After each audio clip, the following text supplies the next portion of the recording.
Today we're jumping right into a rapid-fire deconstruction of an absolute legend, Monkey D. Luffy. Let's dive into this. On the surface, his dream to become Pirate King sounds pretty straightforward, right? But beneath that ambition is a remarkably deep moral core. He isn't after hoarding treasure, and he definitely doesn't want to conquer anyone. The whole shebang for him, it's just about being the freest person on the sea. To really get him, you gotta look at his baseline personality. He's cheerful, reckless, crazy adventurous, and fiercely loyal. Throw in compassionate and determined, and you've got the complete package. But hey, he's not perfect by any stretch. His biggest weakness? Pure impulsivity. He screws up. He desperately needs his friends to bail him out. But you know what? That vulnerability is exactly why his eventual victories hit so hard and feel so incredibly believable to us. Now, what's really interesting about this contrast is Oda's brilliant writing. On the surface, sure, you've got a goofy pirate who's absolutely obsessed with eating meat, but underneath, you're looking at a deeply complex narrative dealing with oppression, massive sacrifice, and inherited dreams. Which brings us to his ultimate driving force, freedom. And Luffy's definition is fundamentally different from almost every other heavyweight out there.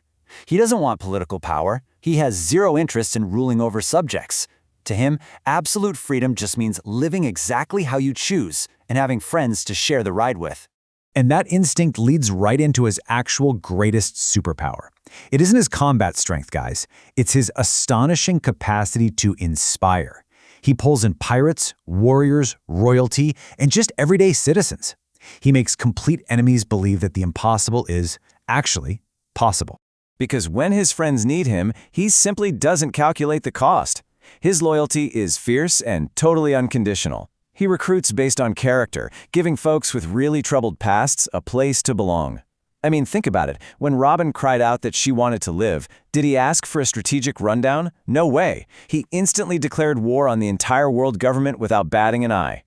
So the crucial point is how this shapes his leadership.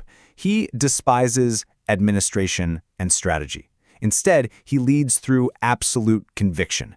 He gives his crew total freedom to do their thing while making sure they know he'll be standing right beside them the second things go sideways. And he literally will stand against anyone for them. We're talking warlords, marine admirals, pirate emperors, the world government, entire armies. It's not that he doesn't feel fear.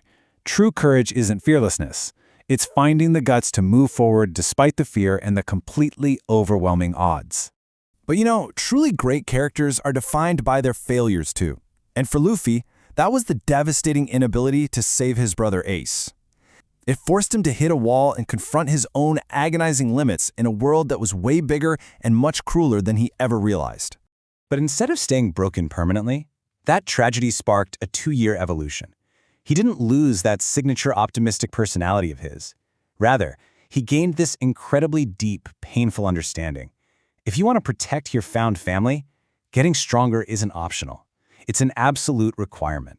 Let's move on and see how this builds, because that emotional growth directly triggers his physical evolution. We go from the blinding speed of Gear 2nd to the massive, devastating strikes of Gear 3rd and 4th, all the way up to his monumental awakening, Gear 5th. And Gear 5 is an absolute game changer, because it perfectly embodies his entire core philosophy. Usually in anime, characters get super dark and edgy as they power up. Not Luffy. His fighting becomes wildly imaginative, unpredictable, and literally cartoon-like. As he gets stronger, he actually becomes his truest, most joyful self. That physical awakening totally mirrors his emotional one too.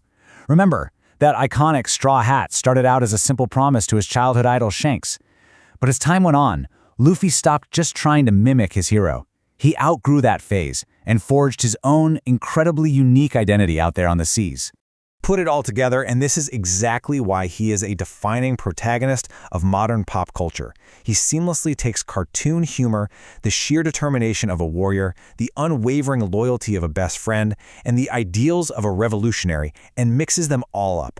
Which brings us to the final verdict on his character, a massive 9.8 out of 10. Monkey D. Luffy is so much more than just the captain of the Straw Hats. He is the absolute living embodiment of the freedom to dream big.